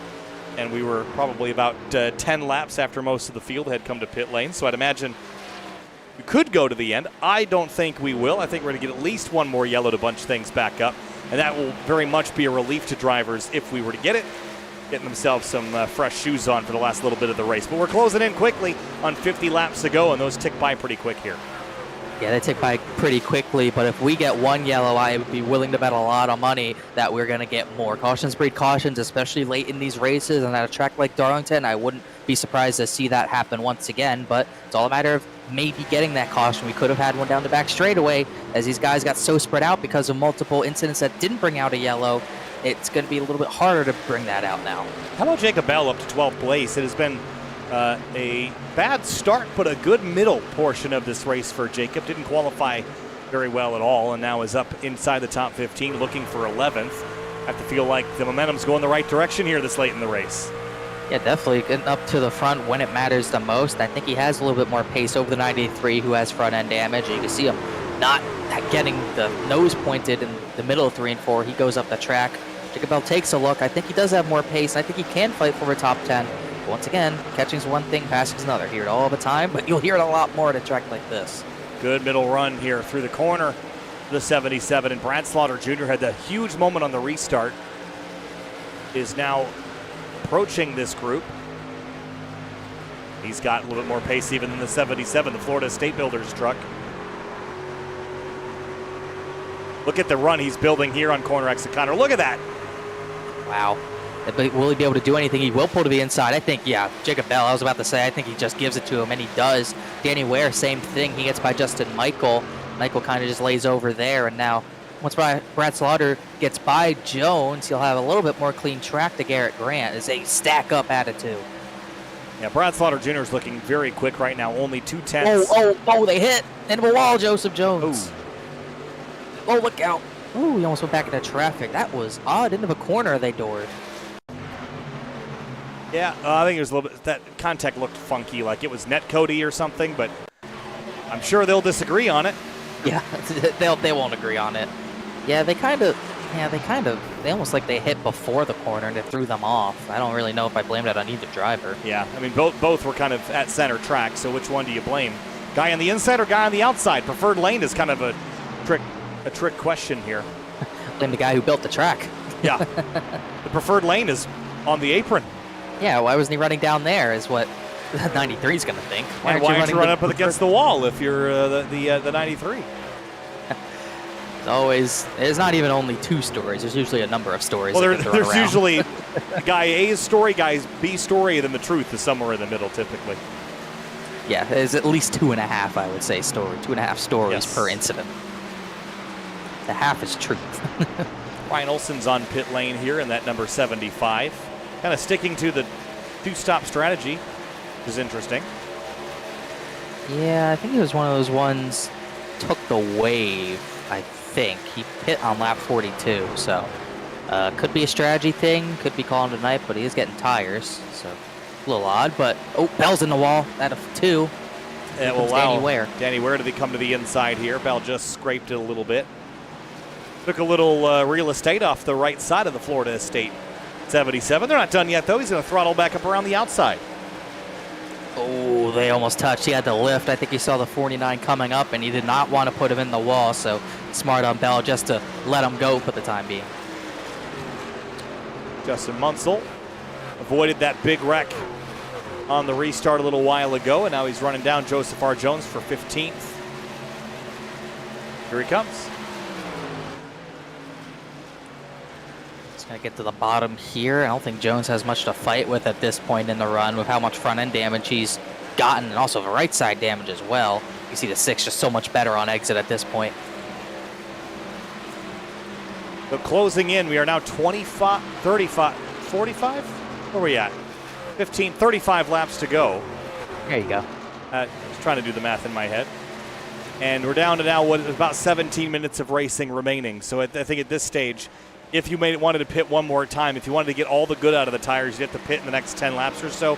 But I don't think they will. I think they're going to stay out to the end. It's about a 50-ish lap, 50 to 55 lap run to the end, and we saw drivers be able to do that pretty easily on the first run. So I'd expect that to be the case here as well. But David Weishart, last time by, was a hair quicker than James Scioli. A hair quicker. I'm almost wondering if Skyler is going to have to conserve a little bit, because we really only saw, what, 1 or 2 guys even get close to 60 laps, and we're going to get a little shorter than that on this run for sure, but you might have to save just that little bit. Joseph Jones came down to pit lane, and also those wave around cars, a lot of wave around trucks, a lot of those guys are going to have to pit one more time regardless. Will they break and come on down at lap 90 to 95, or will they try to run to the end here from Area Truck Series Racing at Darlington Raceway? What's coming up next on the calendar? Well, next week we're going to head to, actually we got a couple weeks off in the Area Series before we head to Martinsville on June 13th. Then June 20th we'll head to Atlanta. But next, when we come back for the Cup Series, we'll be headed to Pocono. The Tricky Triangle is up next. So Bristol, Darlington, Pocono. That's a challenging trio of tracks to have nose to tail. And then we go to Atlanta on June 29th for the Cup Series, and then Road America and Mosport for the week of June 26th through 29th. I'm very excited to go road racing once again, and hopefully I'll be around to do the broadcast this time instead of from my bedroom on a laptop like I was for Watkins Glen. We'll be hoping to at least challenge James in one of those races. Yes. Mosport with the trucks. What a fantastic combination that is. Just finished out the Porsche Esports Sprint Challenge Canada at Mosport last night, and it's such a thrilling racetrack. The speeds are so high. The consequences are so high. It's a great place for a season finale, if you ask me, but maybe not for a stock car series. I think a stock car series, you'll definitely, I think, have some fights afterwards for a stock car series then there. Even the Pinty series gets physical there. We're talking about that during that broadcast yesterday, and it is definitely one of the best tracks for the trucks to go to. I'm upset they don't go there anymore, because it seemed like every year they went there had a classic finish, except for maybe one. Even then, the racing, regardless of what the final lap, what happens on the final lap, the racing is just outstanding. Well, that last corner is designed for calamity. That sweeping left into a very tight right with a big tall curb on the inside. It just opens up the door for big dives. In many ways, it's similar to these corners where the straightaways are wide and the corners are narrow, and you got to commit to it. If you don't commit, you're both going to crash, and it's fun to watch for sure. This battle's fun to watch. Beckner and Slaughter going back and forth as they almost touched there. I think Beckner's actually just going to give it up this time. Let's see, he looks for the crossover. Nope, he'll just give it to him. That's for 9th as Slaughter continues his return to the front after his slide. He's got a ways up the way. Well, not a ways, but about a second to AJ Roger.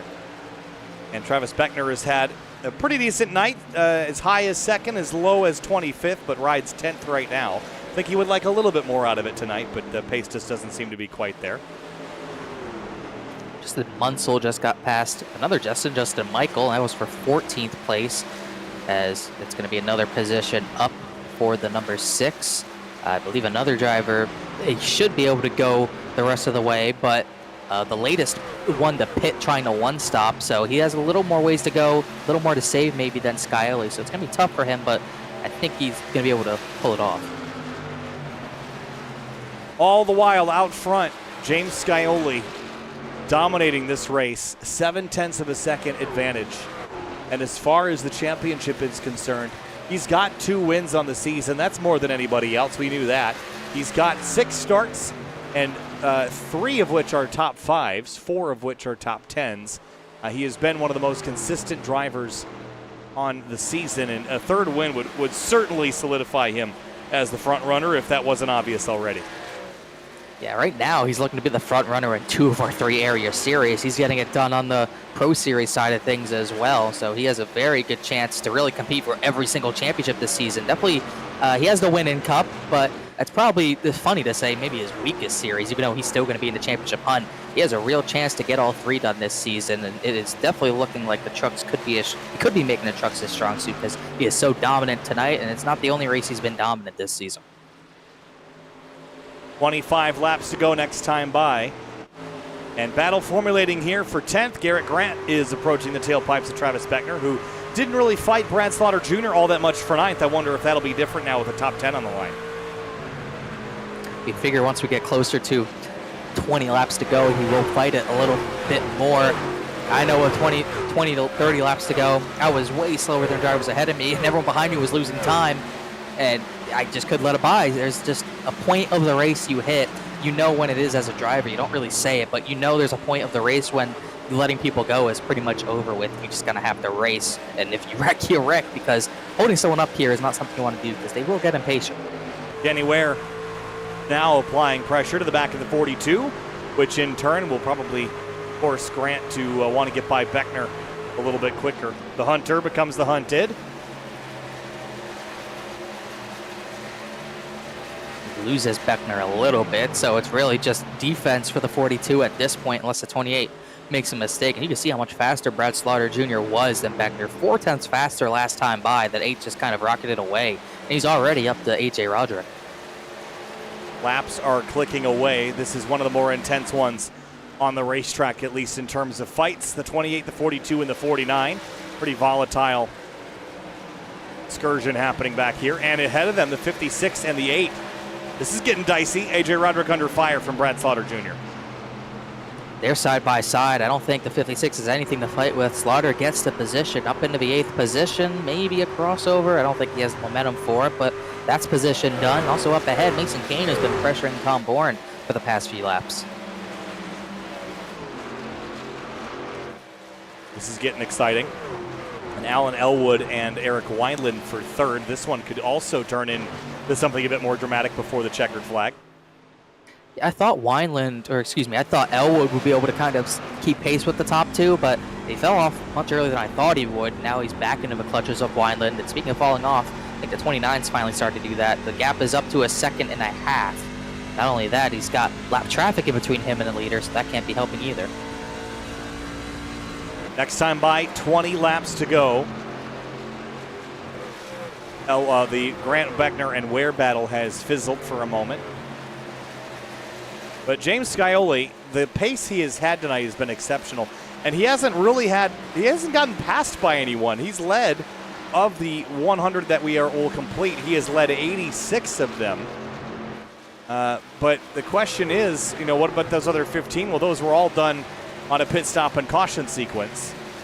So Scioli really has been the only driver to actually truly lead this race. No one's even gotten close to running him back down. Yeah, if there wasn't the possibility of a one-stop, he'd be leading every lap. If everyone had the same strategy, I don't think anyone would have led more than maybe 4 laps. I mean, the 7's, completely dominant right now, and he has not been touched for the lead. Even on the short run, he has not had anyone challenge him for the race lead. So even for David Weishart, if we got to restart, you got to wonder if he just takes 2 tires just to get the track position over him, because I don't think he's passed him on track. Of the 35 starters tonight, we have 27 remaining, so 8 are out. Those 8, Philip York, Charles Canita, Dustin Scruggs, Dean Thompson, Bronson Stafford, Blaine Harrison, Schillingberg, and 1 more. And everyone else that's running is on the racetrack, and only about 6 trucks that are laps down. That means that there are 21 on the lead lap. Here comes, Garrett Grant and Beckner side by side, and Beckner's in the wall. Kind of got stuck in it. We've seen people get into the wall down the straightaway and just get stuck to it, and that was another case of that. They lost Beckner a lot of time, but at least fortunately for him, only lost him the 1 position, but now Daniel Ware's back to him. Ware wasn't able to completely take advantage of that scenario here. Shane Therian, by the way, has hit pit lane with 18 laps to go. Gary Waterworth in the number 12 is working over Mason Kane in the 31, and just behind them is Brad Slaughter Jr., still on a recovery from that big save a little while ago. Yeah, he's still on a recovery drive, and now he's got traffic to deal with. It is interesting. Therian is one of those drivers who took the wave around, so guess he could not make it. He hit pretty early. I think he was trying to see. He hit around 45, so definitely was not able to make it, and he pits rather late here.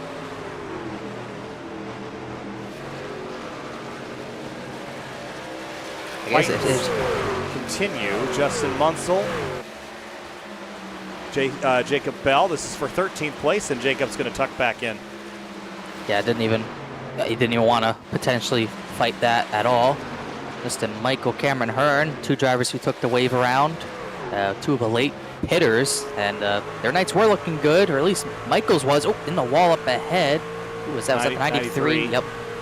He's been on a struggle after he got his first bit of damage, but these 2 were looking good. Top 5, top 10 cars. He's in the wall again, but bad yellow, especially for the 87, just caught come from behind as he's at least up to the 14th position now.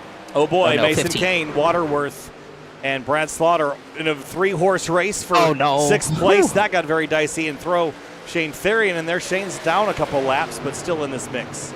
But fresher tires, so he'll fly through these guys. Don't show James Skyler this. He does not want to see this. He doesn't want to see 3 wide out of turn 4, but the fresh tires allow the 83 to do that. They're going to stay 3 wide. Who's going to give? I think Slaughter has no choice here. That was impressive, even on fresh tires, for the 83 to stick to the bottom in 3 and 4. Did not stick in 1 and 2, though, Connor. Yeah, I'm surprised it didn't stick there. I guess he just didn't have momentum, but it's going to kill Brad Slaughter Jr.'s run off the corner. And Therian's going to really draw the ire of the 8 there. Laps winding down, everyone trying to make their strategies work out. With the timing of the yellow, it really just played out to perfection that most of the field would be able to go to the end without any more dramas. Therian gets by Bourne there, who's kind of quietly in the 5th position. And Waterworth has not been able to close in. How about Gary Waterworth, though? He's one of the, knock on wood, but he's got one of the cleaner trucks out there and is probably the best run I've seen him have in the truck series all season, all the way up from 24th, too. Mason Kane was in the wall out of 2, and Grant went on by. He was going to bring the 56 of A.J. Roderick, but you bring up the point of Gary Waterworth, 24th place start, 6th place running. I'm sure he'd love a top 5 after such a successful night. He might have a shot at it because of Therian. He gained a lot of time, so he might have one last chance to get up there, but got to be careful not to overstep your boundaries, especially late on, and especially when you have Brad Slaughter Jr., who I think is still faster than him. And back to the 3rd place fight, Alan Elwood and Eric Wineland. This is getting very serious very quickly. It almost looks like Wineland's kind of has been stuck, but he got such a good run out of turn 4. He'll have the look to the bottom. 10 won't give it to him, though. They're going to be side by side, and watch Shane Therian gain on his fresh tires on these two side by side. There might contact. Elwood had no choice but the lift there. Yeah, and that was smart, I think. Finished 4th or finished 20th and crashed in the wall. I think it was a smart call there, but if he's got the pace to run back by him, he'll run him back down. I just don't think that he will. Mason Kane and Travis Beckner for 10th into turn 3. They're side by side. Waterworth and Bourne are side by side as well out of turn number 4. 2 great battles to the end here. They almost made contact for the 5th position as they're almost making contact in the back for the 10th position. Laying it all out on the line here at Darlington Raceway. Position swapping late in this race. Look at Mason Kane, top to bottom elevator move in the background. Ryan Olson's in the middle of that, holding, into the wall. Hard hit for Olson, and I think Kane hit it even harder. But no one's able to take advantage as they were all kind of checked up by the 75 there. And Tom Bourne, the cork in the bottle here. Gary Waterworth and Brad Slaughter Jr. This is certainly the hottest fight on the racetrack right now. This 16 car is struggling. Yeah, 16 struggling, but the 12 is kind of being held up by him. It's letting the 8 get back to him, and it's brought Garrett Grant into it as well. So this is where it's going to happen. If it happens, contact out of 2. Now Slaughter's got the run, but Waterworth to the bottom. Into turn 3, big lunge there by the 12. Keeps it on the bottom there. Nice clean racing for position for the top 5. And Brad Slaughter Jr. has this all out. The windshield, that was a big hit for Tom Bourne. Yeah, that was what he didn't need. He's going to lose all those positions, and now it's going to bring A.J. Roderick to him. He might lose more. Only 2 points behind the 7 coming in tonight, but that gap, regardless of where he finishes, was going to grow tonight. But don't want to give up too many points. Down the back straightaway there. Wow, the 56. And the 28's in the wall. And here comes the 32 of Ted Wade. He's many laps down, but has a look at Danny Ware. And Travis Beckner tucks back into 11th. It seems like turn 2 is becoming more of a trouble spot the later we get into this race. Everyone's overstepping at that corner specifically, and that was another big whack by the 28. I don't know if there's I don't know how many clean trucks there are left that don't have Darlington stripe. The only one might be Scioli and David Weishart. And look at this, Waterworth feeling pressure now from Brad Slaughter Jr. Wow. This is for a top 5 spot. The 8 sideways out of turn 2 in the background. Tom Bourne under fire from Roderick. Waterworth was sideways as well. They're giving it everything they got right now, coming to 6 laps to go this time by. As Ted Wade's kind of just following these 2 behind. I think he's going to push who he wants to at this point, as it looks like he's going to push to 56. He's going to want him to go. Got to be careful pushing. Bumpers don't line up. It's also a madhouse behind Mason Kane. Yeah, Roderick got by the 16. He had to get him gone. Oh, there another's going 77. And the one in the wall of Ryan Swan, He got pile driven into the fence. But we all keep it straight. Everybody's in the wall. There goes somebody. Slide and spin. Is that going to bring out the yellow? I can't even find who it is. Justin Michael, but he kept it straight. Wow. Once again, that won't be a yellow. But we're still stacked up. Plenty of battles happening even still after all that. 5 laps to go, and James Scioli, 4.5 seconds clear of everyone, has some traffic on the horizon. Waterworth's in the wall, so Slaughter is going to hit him. They made contact. How in the world did they not crash that time? Here comes Garrett Grant. He's going to go to the bottom. Doesn't have anything. This is absolutely exceptional stuff. The truck control on display tonight has been unbelievable. The 8 of Brad Slaughter Jr. clinging to 6th. Garrett Grant wants it, and Waterworth's trying to hang on to 5th. As behind them, Danny Ware, Tom Bourne, and Travis Beckner scrap for 9th place. And Mason Kane, Justin Muntzler side by side for 12th. There's so many battles happening right now as Jacob Bell got put in the wall by Joseph Jones, and Muntzler's going to get that spot from Mason Kane. The one of Ryan Swan on fresher tires making a move here. He had just come out of the pits, I believe, when he was involved in that collision. Gary Waterworth in 5th place. He's going to hang on for 3 more laps. It's a tall task. Slaughter's going to be aggressive. He knows he's faster, but with very little time to make that pass work, he's going to have to get aggressive. But Waterworth cannot get, he can't make a mistake. At this point, it's going to be the worst thing he can do is Paul Irvin down on power there. Down the back straightaway. Another hit. Brad Slaughter Jr. hunting for a 5th. His night started 19th, ran as high as 5th, but he runs P6 now. Waterworth all the way back from 24th place. This is the highest he has run all night long. We almost had a spin. Jacob Bell's almost crashed, but he did save it. Oh my goodness, I can't believe they've done that. James Scioli so close to that white flag that he knows he needs to get there. Well, here he comes. This time, white flag at Darlington Raceway, 1.3 miles left. As the battles continue on, the 12, the 8, the 42. This is going to go down to the wire. Waterworth just doesn't have the grip out of the corner, but Slaughter does. But what's not helping him is the 42 on his bumper, giving him bad air. Slaughter just cannot have a look in the 1 here, though. While the 7 is out front tonight. Oh, he hit him. Oh, boy. The 7 out front, James Scioli, dominated this race. Checkered flag waves, 105 laps led, 3rd win on the season. James Scioli wins at Darlington, and for 2nd it's Weishart, 3rd it's Wineland, and they're crashing in turn 3 and 4. The 8 out of control. Oh my God, they didn't crash, but the 8 got put in the wall. Waterworth still sideways. He's not going to get it. Garrett Grant's going to get it out of all this. Grant, Waterworth, and Slaughter, 5th, 6th, and 7th. And how about this fight in the final corner? The 77 making his way through all the carnage and chaos. He will bring the truck home in 13th place, just past Munsell, who is slow on the front straightaway. But man, all of that, all the excitement was behind the 7 tonight, but he dominated this one. Justin Munsell was actually out of fuel, surprisingly, so he didn't make it on fuel, but still gets a finish out of it. But yeah, all the excitement was behind the 7 truck tonight. He had no excitement, but sometimes that's the best thing you can have when you lead all the laps and have no excitement.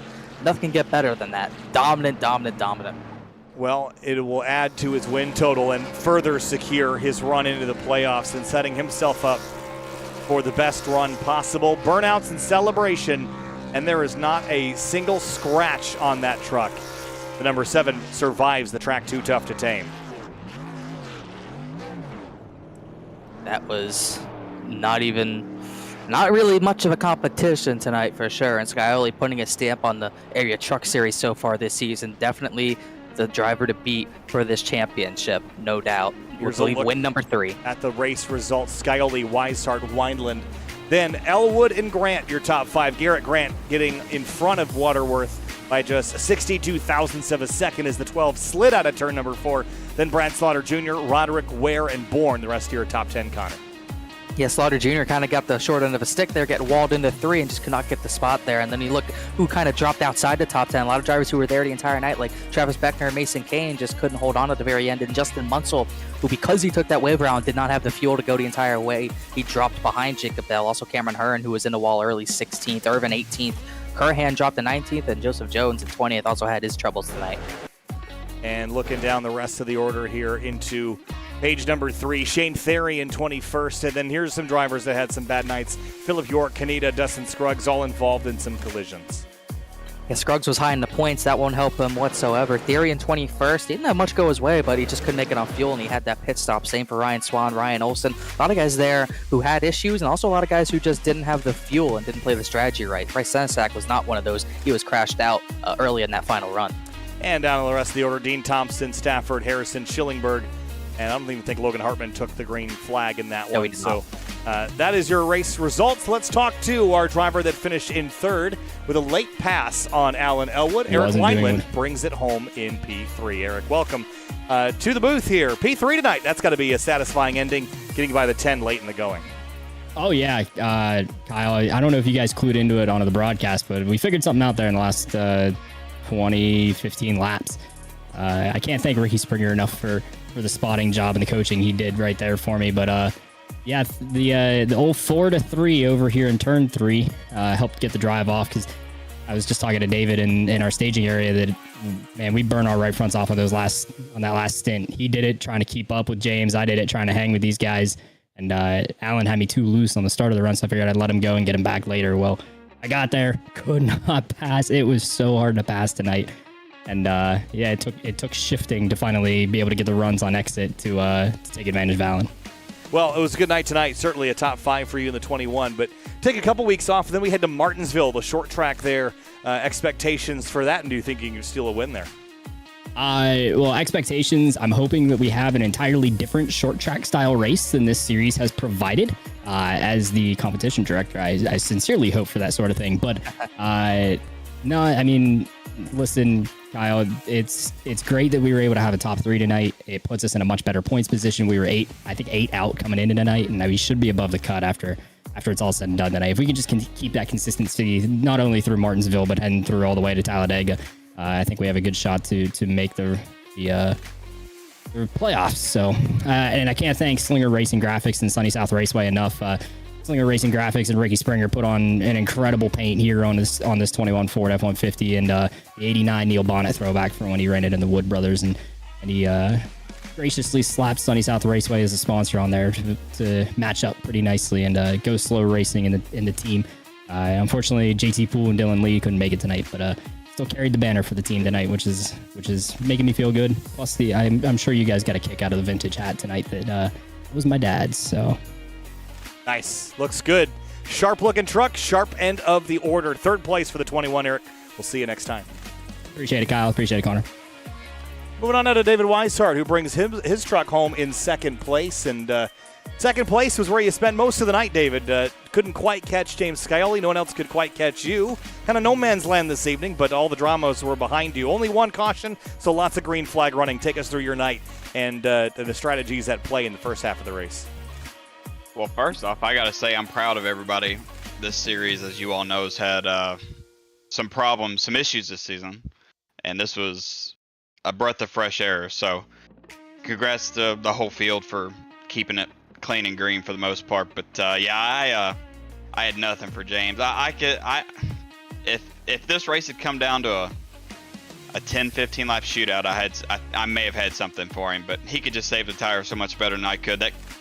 The clean air is just king here after so many laps once the tires really start to wear. So that last run there, I drove the right front off of it, trying to keep Alan and Eric behind me, and then I don't know what happened to Alan. I don't know if he got in the wall or what happened, but they faded big time. And yeah, just that last run, I let James go ahead so I could get some clean air, and then next thing I know, there's lappers in between us. So I fought dirty there the last run, but you know what? I'll take a P2 going into the end of the break.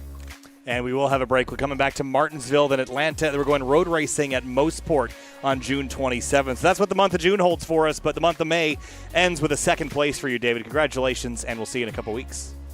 All right, thanks. I got to give a shout out to Bobby Tenz. She's normally races with us tonight. He's told us tonight he's dealing with some health issues, so wish him all the best and good health and everything. He is the reason we have the Matt Cotul sponsorship here at DWR. So thanks to them for coming on board last season and this season. And like I said, Bobby, get well. Thanks, David, and we'll see you next time. Thanks, guys. James Scioli wins his third race of the season en route to the playoffs. James, you're in a good spot right now, and just where the points are. The Rick's Hot Sauce Chevrolet in victory lane here at Darlington. And while there was some excellent racing in the behind you that I'm sure you didn't see a ton of in the mirror, you were so far out ahead that you just won this one, leading 105 laps. Domination, and I'm sure some elation tonight for winning that third race. Yeah, it feels good. What did Larson call it? An old school ass whooping. I think that's what we did here tonight too. Just feels good, especially after yesterday making a stupid mistake and speeding in the pits when I felt like I maybe had a little something for Jake there.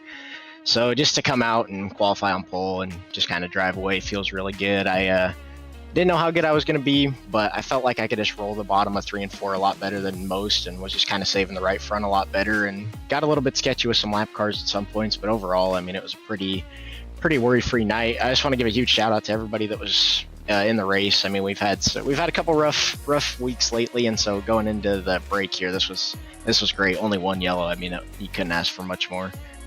Yeah, really strong race. Fun one to watch, James. And unfortunately for you tonight, we weren't really watching you a whole lot because there was a lot of 2 and 3 wide and big saves and good moments. But we got the cameras on you at the end to pick up that checkered flag. So congratulations, and we'll see you at the end of the break. Awesome. Thanks, guys. And big thanks to you guys with SimTV. You guys do great work. Big thanks for broadcasting for us, and the admins. I think that they had a fairly easy night tonight, so that's nice too here rolling into the off week. And then rickshotsauce.com. Code Scioli, get you $7 off there. Daniel's Candles, Butt Kicker, Matco Tools, and Chris Sports Cards. The DWR team's been really solid this season so far, so hopefully we can keep that up and keep growing the points leads. A lot of fun to watch, James. We'll see you next time. Thanks for chatting. Thanks, guys. And Connor, way to end this run on a high note here as we head into a couple-week break here for the Area Truck Series. Final thoughts on Darlington. This was a great race. There was lots of big moments in this race. Great saves, great truck control all around as well that made it pretty dynamic to watch. And it's what the Truck Series needed. I mean, we've had a lot of rough patches so far early on in the season, but to have probably their cleanest race at the hardest track, I think, to have a clean race, that's very important for this series going forward, going into the off week, a big building block to build on. So great job for everyone who participated tonight. And yeah, this track, too tough to tame. It was, even with the lack of yellow, still hard to tame for a lot of the drivers. A lot of drivers with crashes, a lot of drivers with almost maybe single digits without a Darlington stripe. But at the end of the day, like I think James Kelly said, it's an old school ass whooping, and that's what he gave tonight. Led all but 15 laps. No doubt he cemented himself as a championship favorite in the Truck Series, and on Thursday night, he's going to try to do the same thing in the Pro Series. We go racing one more time this week from Darlington Raceway, the Area Pro Series. We'll see you on Thursday night at 8:40 Eastern for the continuation of that championship, round number 7. We'll see you there.